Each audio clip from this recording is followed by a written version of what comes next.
Buenas noches, compañeros de la sección C. Vamos a ver hoy el penúltimo punto del programa. El tema es el denominado crédito público. La palabra crédito se deriva del latín creditum,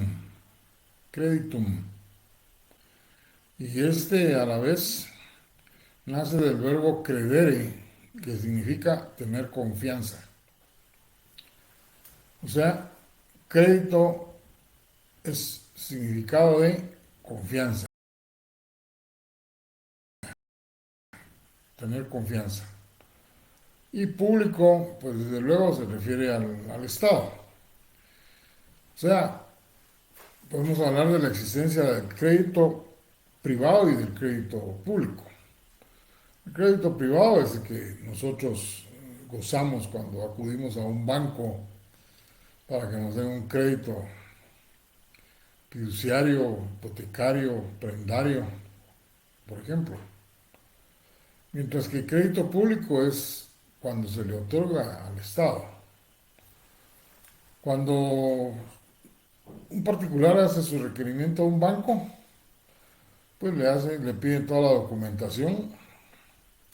Hay un analista de créditos que es el que revisa que todo esté en orden para ver si el banco tiene confianza para otorgar el crédito en base a la documentación que le han presentado y determinar si tiene capacidad de pago. Pero también se toma en cuenta ahí la clase de garantía que está otorgando esta persona particular.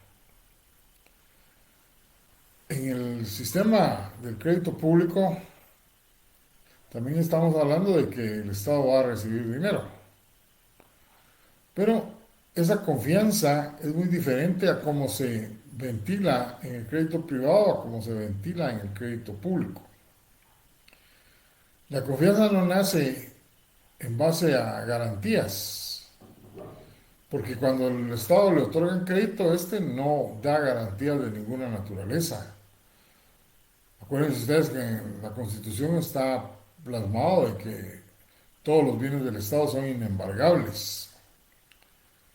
Entonces, ¿de dónde nace la confianza para que un ente internacional o nacional le dé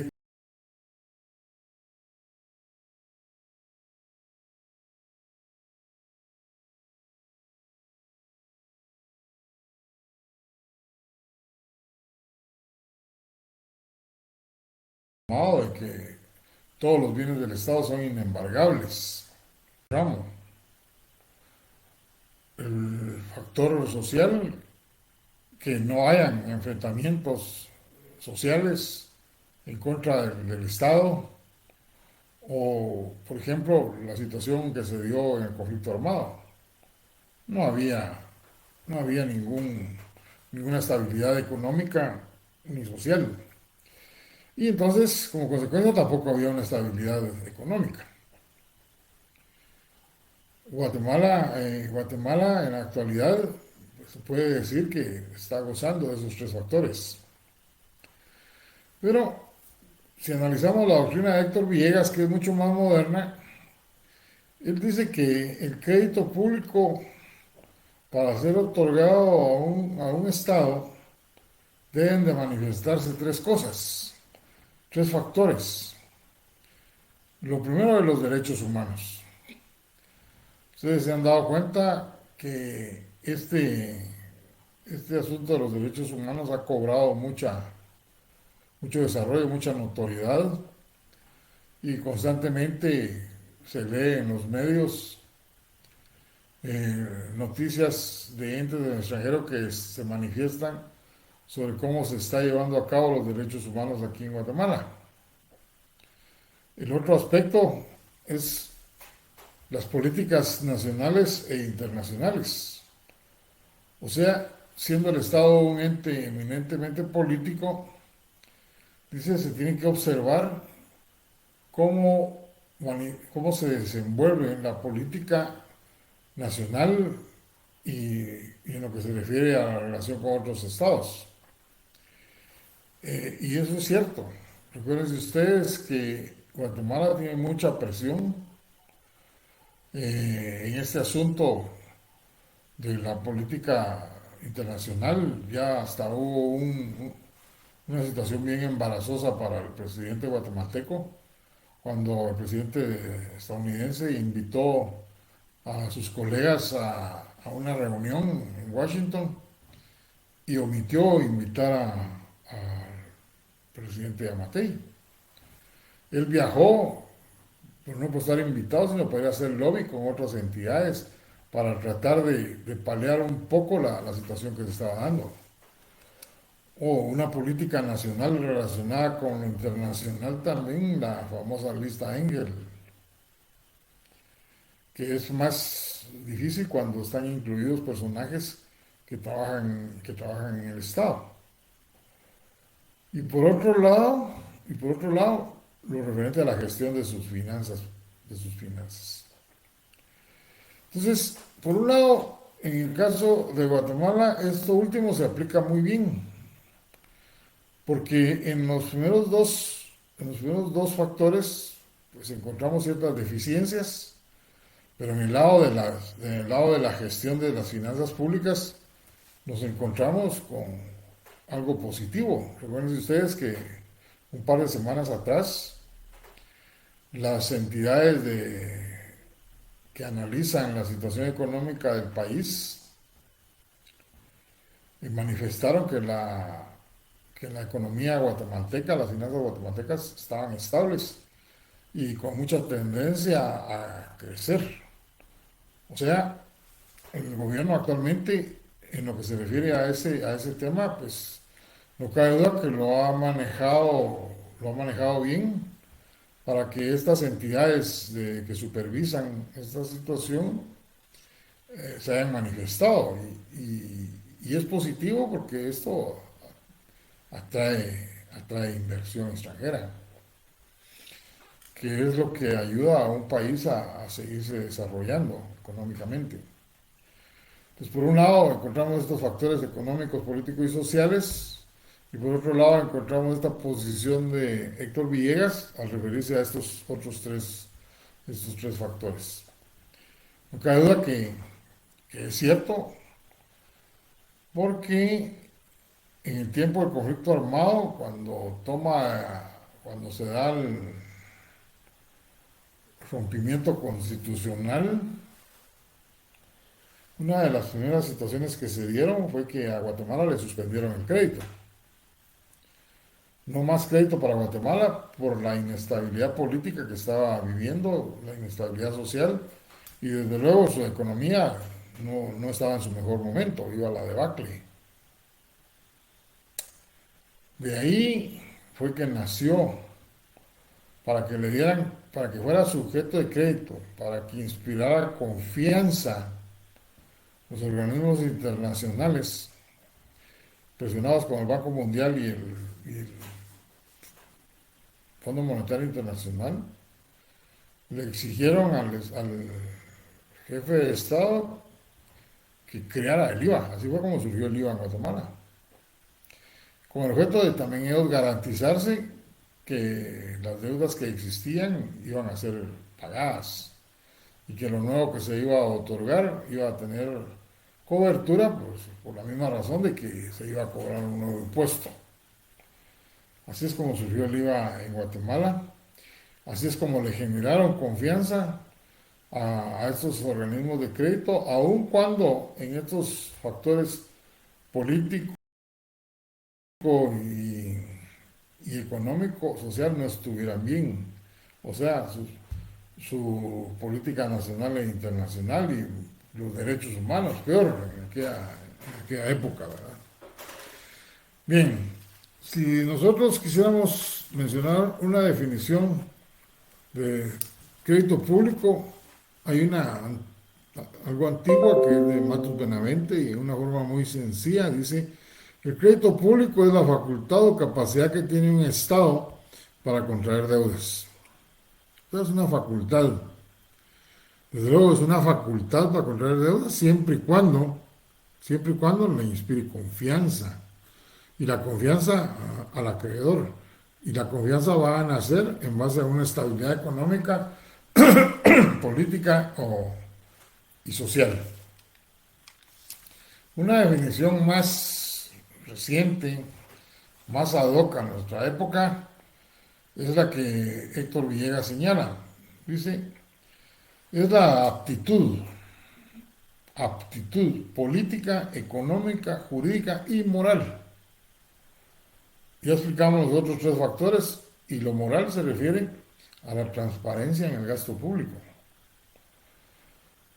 O sea, es la aptitud política, económica, jurídica y moral de un Estado para obtener dinero o bienes en préstamo. ¿Se dan cuenta? Ya involucra ese otro elemento que en muchos países y que en el nuestro también se ha señalado, no existe en el manejo de las finanzas públicas. Y lo hablábamos tanto en el presupuesto como en el gasto público. Veamos el origen del crédito público. La historia del crédito público se inicia en el siglo XVIII. Lo único es que en aquellas épocas a los estados se les daba crédito, pero no con plazos muy amplios, sino que, según cuenta la historia, cortos, por el hecho de que cuando se daban los cambios de gobierno, los nuevos gobernantes no reconocían la deuda que se había contraído. Y entonces daban crédito, pero con vencimientos dentro del mismo periodo del que la había solicitado, que estaba gobernando. Su desarrollo fue en el siglo XIX. Fue en el siglo XIX y básicamente se puede decir que el inicio fue en Inglaterra, en el año de 1688. Pero ya en el siglo XIX es que cobra ese auge, ese boom, el crédito público. Y fue precisamente en la década de los años 30, 1930, cuando se dio esa figura que hablábamos el otro día de la depresión. Yo les mencioné Estados Unidos, porque ahí estaba, es lo que tenemos más cerca, es lo que tenemos más información, pero la depresión fue a nivel mundial. Y como consecuencia, también el resultado de la Segunda Guerra Mundial. O sea, los países se organizaron, aportaron, y los países perjudicados, por un lado, los que necesitaban recursos, pues les empezaron a otorgar crédito. Fíjense ustedes que cuando en Inglaterra se creó por primera vez el crédito público, los estudiosos de aquella época de las finanzas públicas, perdón, de la hacienda pública, porque en ese tiempo se denominaba hacienda pública, vaticinaron que la existencia del crédito público era una amenaza para el Estado y que esto iba a causar la ruina de un Estado. Esto que les estoy mencionando, que se vaticinó hace cientos de años, ¿cómo es posible que ya en nuestra era se haya vuelto una realidad? Solo que eso se los voy a contar más adelante. Ya entonces encontramos esos dos factores, la depresión mundial que se dio en la decena de los años de 1930 y como resultado de la Segunda Guerra Mundial. La deuda, el crédito público, desde luego da origen a la deuda pública. Yo firmo un documento con un banco donde me otorgan el crédito y como consecuencia allí están plasmadas las condiciones en que yo debo devolver ese dinero. Y por eso se habla de la existencia o se divide el crédito público en interno y externo. El crédito público interno es cuando los capitales se obtienen de las personas que poseen dinero dentro de su territorio. ¿Se recuerdan del ejemplo que les puse de la burbuja inmobiliaria? Cómo los dueños del capital no quisieron arriesgarse a invertir en bienes y servicios y lo que hicieron mejor fue poner sus dineros en manos del Estado a través de los bonos del Tesoro, títulos, valores. Pues eso es la deuda pública interna. Y la deuda pública externa es cuando ese crédito se obtiene, esos dineros se obtienen de particulares en el extranjero, de entidades de gobierno, de entidades financieras. Y estamos hablando de que los dineros entonces ya vienen del extranjero y que la contratación es en moneda extranjera. Hay algo importante que tenemos que conocer, y es que derivado de que en la actualidad el crédito público ha ido de aumento, ha ido creciendo, los estudios de las finanzas públicas se decidieron a estudiar esta figura del crédito público a fondo, hacer un análisis más profundo. Y para ello estudiaron lo que se refiere a las características económicas, las consecuencias sobre la economía nacional del crédito, el peso que tiene sobre la economía de un país el tener crédito y también el peso sobre la población. Pareciera que cuando el Congreso está discutiendo sobre la aprobación de un crédito millonario, miles de dólares o millones de dólares, la población absolutamente callada, no se manifiesta, más que lo que sale en los medios de prensa por los que escriben sobre esos temas. Y sin embargo sí hay un peso, no solo sobre la economía de un país, sino sobre la población. Sobre lo de la economía de un país lo voy a hablar más adelante, pero sobre lo de la población, se los digo de una vez, ¿con qué se paga el crédito? ¿Con qué se paga la deuda que nace del crédito? Pues se paga con los impuestos que paga la población. No hay más. Es con los impuestos que pagamos todos los contribuyentes. Y por eso es que Mauricio Duverger en su obra, cuando se refiere al crédito público, dice que el crédito público, que en Latinoamérica, cuando un niño nace con una pita al cuello, no dice pita, pero no me recuerdo el nombre que le da, es como se refiere a un collar, con una etiqueta que dice $500, si mal no recuerdo. ¿Qué es lo que está dando a entender con que nacen o nacimos con esa etiqueta? Muy sencillo. Los créditos que se están otorgando ahorita al Estado de Guatemala a plazos posteriores, pues serán pagados por las generaciones que vienen. Y los que obtuvieron los gobiernos anteriores son los créditos, la deuda que estamos pagando nosotros, con los impuestos que cancelamos al Estado. A eso se refiere esa etiqueta, nacemos ya debiendo. Y sin embargo, el crédito público sigue creciendo. Los países siguen haciendo, en muchos casos, uso desmedido de él. Hay un caso, bueno, en la historia podemos mencionar el problema que tuvo Brasil hace muchos años, el problema que tuvo México con el crédito también, que se le llamó el efecto tequila. Pero el más fuerte, el más grave, es el que se dio en Argentina.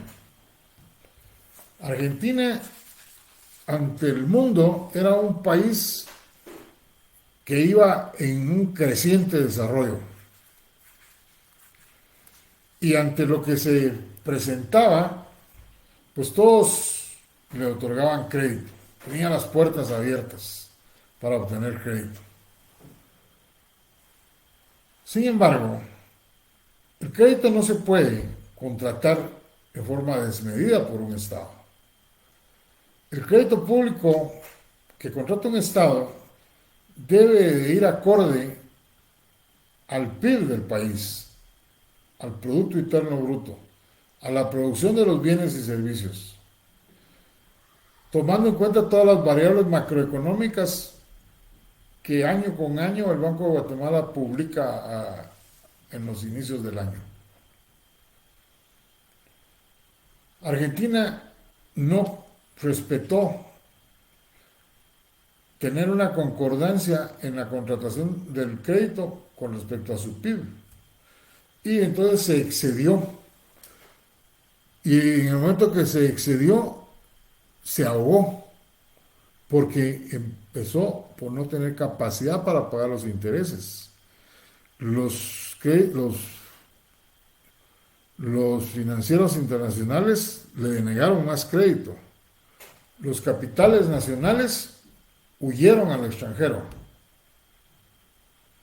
Y entonces la producción de bienes y servicios se vino a pique. Y esto fue, se forjó entre los años 2010, en los años 98, 99, 2000, y ya en el 2001, estando en el gobierno de la Rúa, el presidente de la Rúa, creó un decreto el 3 de diciembre del 2001, en el cual congeló todos los dineros depositados en los bancos del sistema. Cuentas de ahorro, cuentas de depósitos monetarios, de cuenta corriente. Todo lo que los particulares habían depositado en los bancos se quedó congelado. A eso los argentinos le llamaron el corralito. Y lo peor del asunto es que ya para entonces, en ese desarrollo que manifestaba Argentina, pues también hizo un cambio de moneda. Dejó a un lado la moneda nacional, el peso argentino, y se convirtió a los dólares, tal y como lo ha hecho la República de El Salvador. Sin embargo, no aguantaron, crecieron sin una base que se respetara el PIB, y entonces no hubo capacidad para el pago, y los bancos internacionales, los sujetos de acreedores de crédito, le cerraron las puertas. Eso hizo que el ministro de Finanzas, Domingo Carvalho, empezara a ver la forma en que podían estabilizar la economía del país. Pidieron el auxilio del Fondo Monetario Internacional en un préstamo millonario para poder estabilizarla. El Fondo Monetario se negó, les dijo que ellos eran los que tenían que resolver su problema. En otras palabras, los dejaron solos, aun cuando ellos tenían mucho que ver en estarles ofreciendo, otorgando créditos. ¿Qué fue entonces lo que le pasó a la Argentina? Que el peso de la deuda externa ahogó el gobierno. 1. 2. Creció su déficit fiscal y a la vez su déficit presupuestario. Los capitales existentes en la iniciativa privada fueron al extranjero. Es a lo que le llamaron la corrida bancaria más grande. Salieron 5.500 millones de pesos al extranjero. Como consecuencia de que la iniciativa privada ha sacado sus capitales y disminuyó su producción de bienes y servicios, se produjo la desocupación. Y al producirse la desocupación encontramos el surgimiento de esa clase social que antes no existía en Argentina. Y si existía era en un mínimo porcentaje. O sea, mucha de la sociedad, de la clase media, en lugar de ascender, descendió y se quedaron sin dinero suficientes para poder adquirir sus alimentos. Empezaron a verse ya personas mendigando en la calle, cosa que antes no se miraba, o en los basureros buscando comida. ¿Cuándo ver un argentino hacer una cuestión de esas? Pero todo por los efectos, porque las empresas cayeron en crisis y al caer en crisis se redujo la producción de bienes y servicios. Con el paso de los meses y con todos los valladares habidos y por haber, el Estado argentino empezó a controlar la situación y empezó a facilitar la devolución de esos dineros que habían sido que habían quedado dentro de los bancos con esa figura del corralito que le denominaron, con la diferencia de que ya no les devolvieron dólares, les devolvieron pesos argentinos, o sea, moneda devaluada. La sociedad de la Argentina quedó totalmente dañada en sus economías por una mala administración del Estado en la contratación del crédito público. Ya para entonces, ahí sí salió el Fondo Monetario Internacional a proporcionarles un crédito millonario para que terminaran de estabilizar su economía. Pero ese crédito, como muy pocos los ha dado el Fondo Monetario, incluían condiciones drásticas, que también afectaron a la población. Si ustedes se dan cuenta, lo que yo les decía que sucedió en el año de 1688, donde dijeron estos créditos van a ser el mal para un Estado, van a producir crisis o la destrucción de un Estado, pues no andaban lejos. Lo importante es que en la actualidad depende del país cómo maneje su crédito, debe controlar su Producto Interno Bruto. En ese sentido, Guatemala, tal vez ustedes ya lo leyeron, el ministro de Finanzas Públicas hizo una propuesta al Congreso para contratar un crédito de 500 millones de dólares, que son el equivalente en quetzales de 3.830 millones. Y entonces a todo el mundo se le paró el pelo cuando oyeron o supieron por terceras personas lo que se estaba fraguando en el Ministerio de Finanzas. Es un crédito que está ahí disponible por parte del Banco Mundial. Pero ya cuando lo explica el ministro de Finanzas y dice, bueno, este es un crédito en el cual lo vamos a obtener a un 0.75% de intereses, mientras que en otros créditos que tenemos que están venciendo y otros que no han vencido pero que se pueden pagar, estamos pagando un 5.5% de intereses, o sea, hay una diferencia. Y si obtenemos este crédito del Banco Mundial, pues vamos a pagar esos otros créditos y vamos a tener un ahorro de 180 millones. Si lo están planteando en esa forma, y ojo, así se realiza y no se va a desviar ese crédito del Banco Mundial, sino que se va a utilizar para cubrir esos créditos, esa deuda existente en base a la tasa de interés, pues eso es bueno, por un lado. Pero también lo que se tiene que cuidar es la transparencia una vez que esté otorgado ese crédito. Y ahí es donde está el temor de la población o de los que se han manifestado en relación a este crédito. Guatemala, a la fecha, tiene una deuda de 206.754 millones. Esa deuda se compone de 122.353 millones de deuda interna y de deuda externa 84.400 millones. Estas cifras que les estoy señalando, estas fueron proporcionadas por el periodista Urias Gamarro, de Prensa Libre, el 27 de abril. Este señor es muy dedicado a estos temas.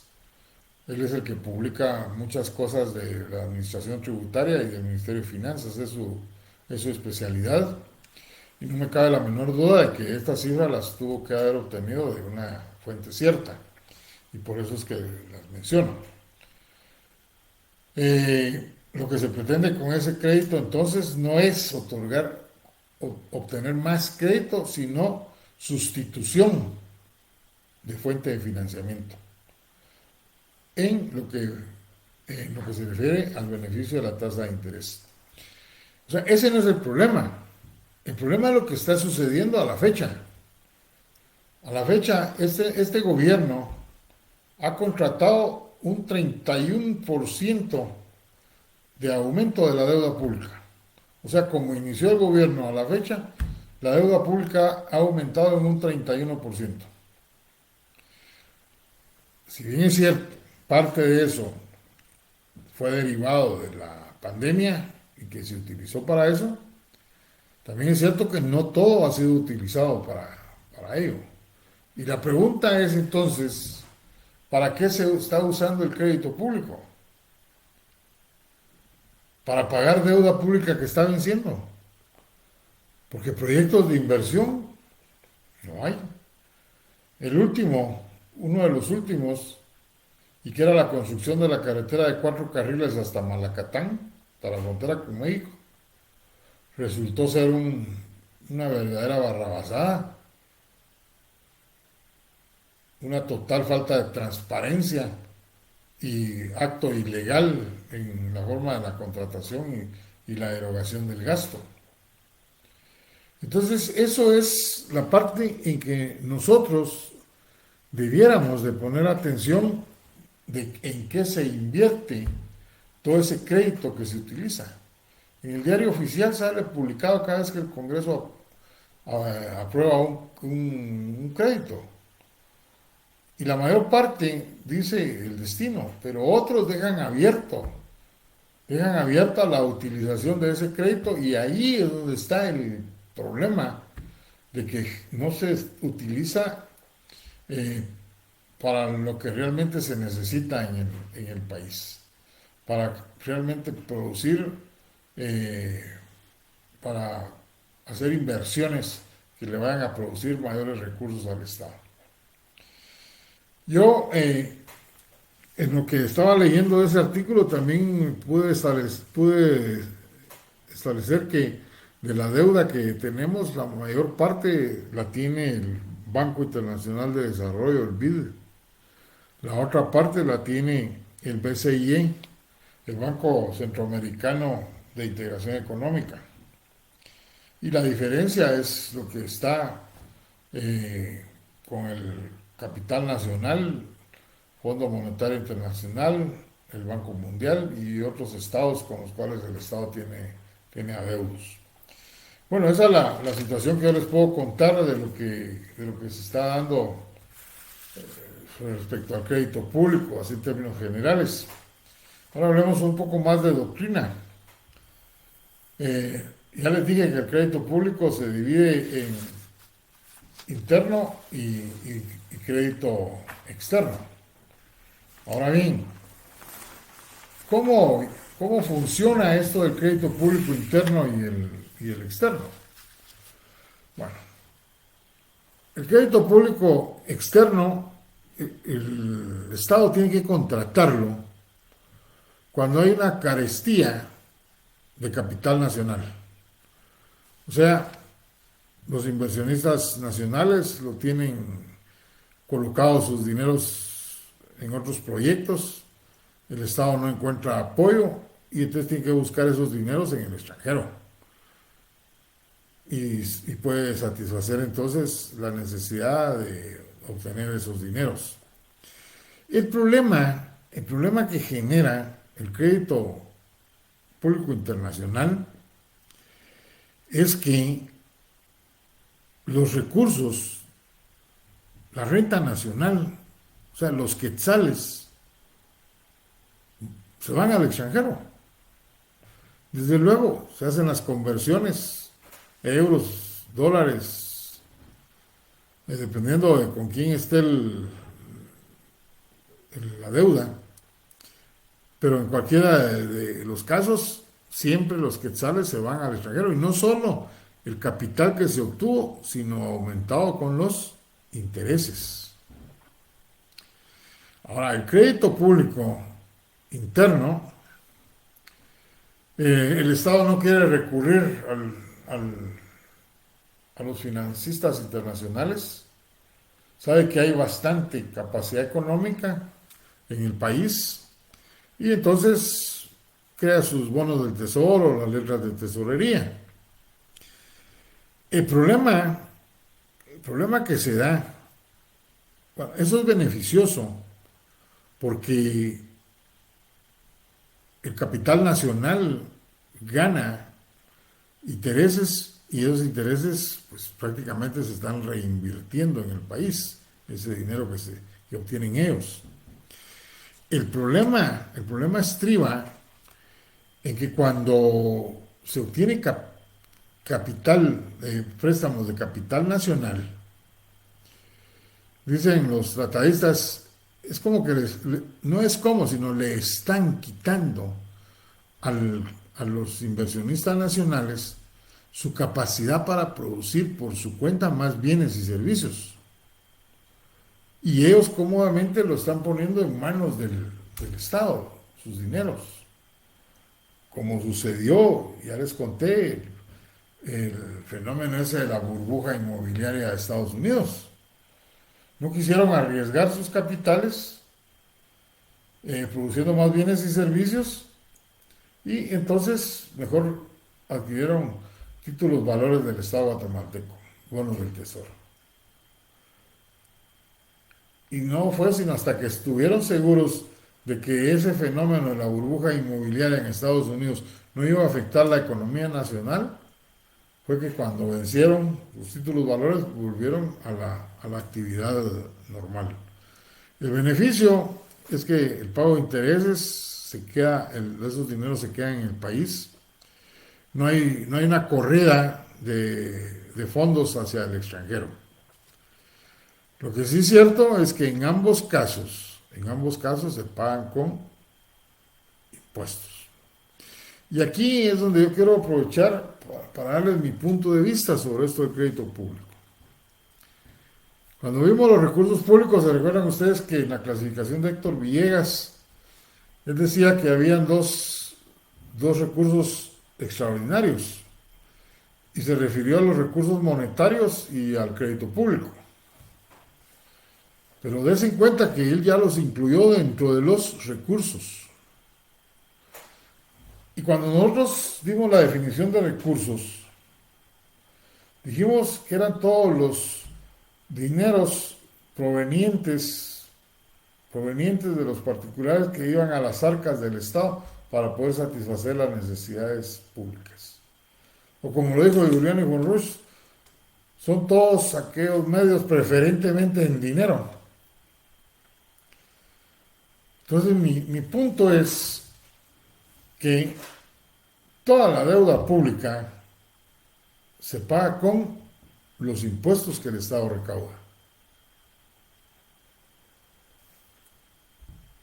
Hay deuda, pero eso ya es nuestra propia inestabilidad que tenemos, que hay algunos créditos que se contratan créditos para pagar estos que están venciendo. Pero la norma general es que la deuda pública se paga con impuestos. Y los impuestos son verdaderos recursos que el Estado percibe sin condicionamiento de ninguna naturaleza. Y ahí va la primera. Cuando estos organismos financieros internacionales generalmente otorgan crédito, lleva un destino, lleva condiciones. Las más comunes, devolver esos dineros acompañados de intereses, más otras que se detallan. Entonces, para mí, El crédito público no es un recurso, es una herramienta financiera que tienen los estados para agenciarse de dinero y poder paliar la atención de las necesidades ante la carestía de recursos propios. Y una vez que lo obtienen, buscan dentro del manejo de las finanzas los fondos provenientes de los impuestos para pagarlos. O sea, el Estado tiene necesidad, hay una crisis, no se están pagando todos los impuestos, muchas cosas se pueden dar, y entonces el Estado necesita dinero. Y ese dinero entonces lo obtiene de estos organismos internacionales o del capital privado. Pero no es un dinero que llegue en definitiva al Estado. Son dineros que hay que devolver, acompañado de intereses. Entonces, solo viene a ser una herramienta, un mecanismo que los estados utilizan para agenciarse de los dineros necesarios para paliar sus necesidades mientras obtienen sus verdaderos recursos. Y una vez que los obtienen, pues entonces paga.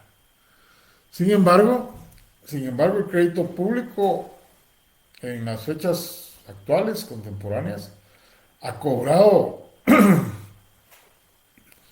mucho desarrollo. La mayoría de los países lo utilizan. De ahí los grandes estudios que se están haciendo respecto a esta figura para evitar precisamente crisis como la que vivió Argentina. Veamos ahora la clasificación de la deuda pública. La deuda pública también se clasifica entonces en deuda pública interna y deuda pública externa. Interna cuando le debe o tiene acreedores que están dentro del territorio, capital nacional. Y la deuda pública externa cuando los acreedores están ubicados fuera del territorio. Esta deuda pública se divide también atendiendo al plazo en consolidada y flotante.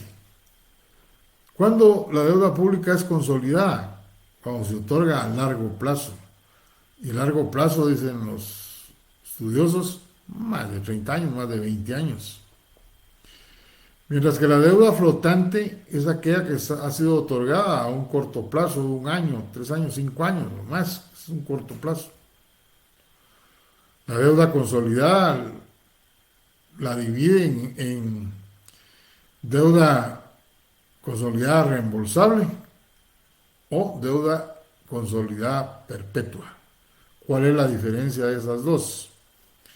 La deuda consolidada reembolsable es aquella que cuando se contrata de una vez lleva incorporado el plazo en que se debe cubrir el capital, así como el plazo en que se debe pagar los intereses, o sea, el periodo cuando se debe pagar los intereses.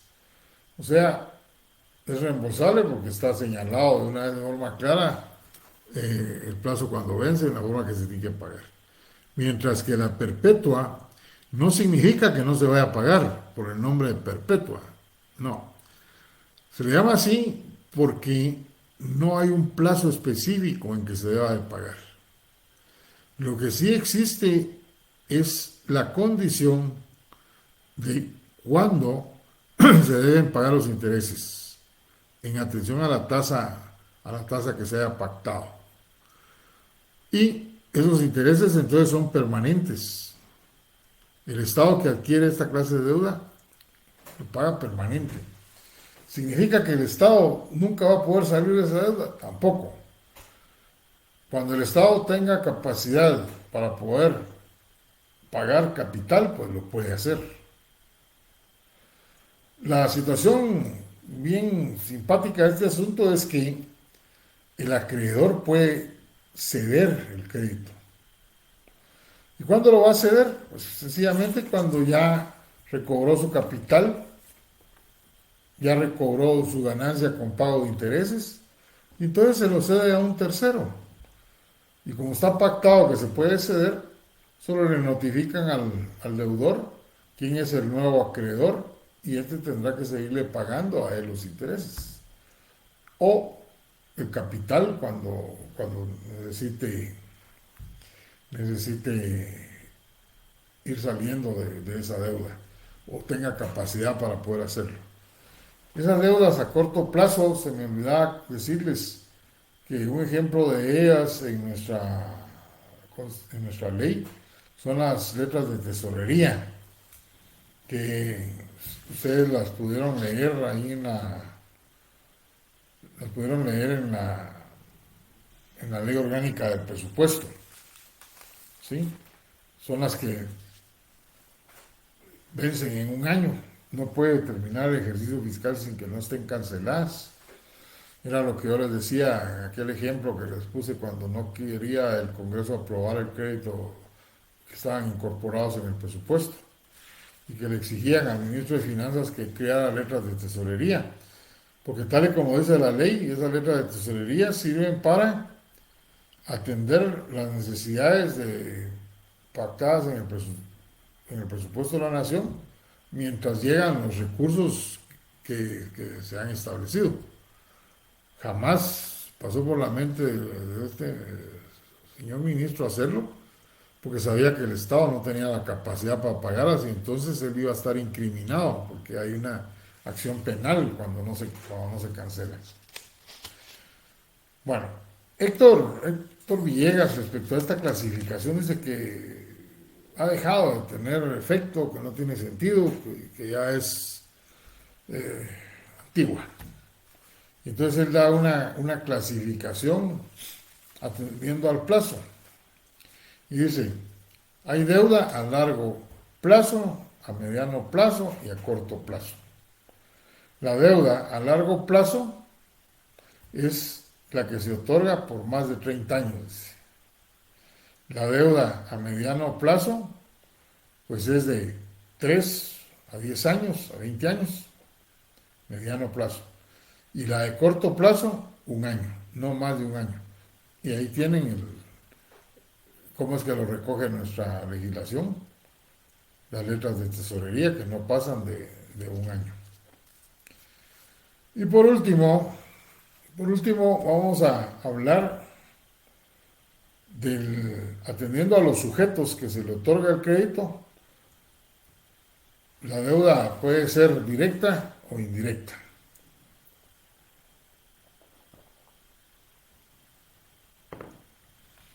Cuando la deuda pública es directa,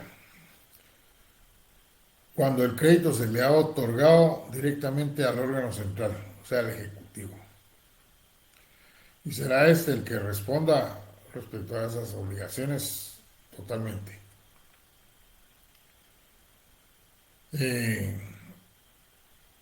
La deuda indirecta es todo lo contrario. Es cuando los créditos se le otorgan a las entidades descentralizadas. Entonces, cuando lean en la calle una de esas láminas, aquí se está construyendo por parte del Ministerio de Comunicaciones tal y tal cosa, o el Ministerio de Salud tal y tal centro de salud, ahí estamos hablando de deuda directa, porque son las entidades concentradas, los ministerios, los que están ejecutando ese crédito, y que es el Estado el que lo ha contratado directamente, el ente central. Pero cuando ustedes ven vallas, como en los años pasados había una allá casi por el edificio el número 12, el 11, que había una valla que decía que ahí se estaba construyendo, no me recuerdo cuál es el nombre de lo que ahí se construyó, con fondos provenientes del crédito tal y tal y tal. Bueno, ahí no es el Estado, fue la universidad. Entonces ahí se considera una deuda indirecta, porque es una entidad descentralizada. La deuda indirecta entonces se le otorga generalmente a todas aquellas entidades autónomas, descentralizadas, que tienen autonomía económica y financiera. Entonces, podemos mencionar la universidad con el ejemplo que les di, pero también podemos hablar de la SAT. Por ejemplo, la SAT acaba de contratar hace algún tiempo un crédito para mejorar su sistema informático, equipo y todo. O sea, las municipalidades también contratan crédito. Y estamos hablando entonces de deuda pública indirecta. Eso no significa que el Estado no, no participe como obligado en un momento dado. Si se le da el crédito a estas entidades, es por el respaldo del Estado, la confianza que le tienen al Estado, basado en esa estabilidad económico, política o jurídica, o los otros tres aspectos que yo les mencioné. Muy bien, eso es lo referente al crédito público. Solo nos queda una clase que va a ser el lunes. No les voy a robar más de 40 a 45 minutos, o tal vez un poco menos, para hablar de la política fiscal. En la otra sección me estuvieron preguntando hoy, la última clase de la semana pasada, que viene en el examen. Algunos de ustedes se recordarán que cuando di mi primera clase les expliqué cómo eran los exámenes. El primer parcial, el segundo parcial. Y recuerda que les dije que en el examen final yo evaluaba todo el contenido. O sea, desde lo que vimos el primer día hasta lo que vamos a ver el día lunes. Entonces alguien pregunta, ¿y también se van a evaluar las leyes? Eso es lo único que no vamos a evaluar. ¿Por qué? Les explico el sentido del por qué no. En todos sus estudios nunca tuvieron conocimiento de la ley del presupuesto, libre negociación de divisas o la ley de la SAT, Contraloría. Y si alguien las conoció es porque trabaja en el lugar. Por eso es que tenía conocimiento, pero la gran mayoría, no sé, no me lo va a dejar negar, esas leyes totalmente nuevas. Pero ya se cumplió con el cometido de que ustedes conozcan cuáles son los órganos que participan en la actividad financiera del Estado y la base legal que los sustenta. Pero, ¿cuántos de los compañeros van a ir a trabajar a una Contraloría, a una SAT o a la Dirección Técnica del Presupuesto? Pues en plano van a ver, pero es un mínimo, pero mínimo porcentaje, contado con los dedos de la mano. Entonces, yo creo que ya se cumplió con el cometido de la base, de la parte legal, y nos interesa más para el otro curso lo que es la doctrina, la teoría de este curso. Y por esa razón es que yo en el examen final solo evalúo teoría, desde el primer punto hasta el último. 33% de lo que fue para el primer parcial, 33 para el segundo y 33 de lo que se vio después del segundo. O sea, va bien dosificado el examen. Ahora, los que decidan quedarse en estas secciones para el otro semestre, ahí sí les digo, en el examen final sí evalúo las leyes, pero tiene una razón más que justificable. Todas las leyes que ustedes van a ver el otro semestre, pues sencillamente son leyes que están involucradas totalmente con el ejercicio profesional. Entonces ustedes las deben de conocer y las deben saber aplicar. Por lo menos ese es mi pensamiento y así es como lo hago en la sección C y D. Cómo lo hagan los otros colegas de las otras secciones, no sé.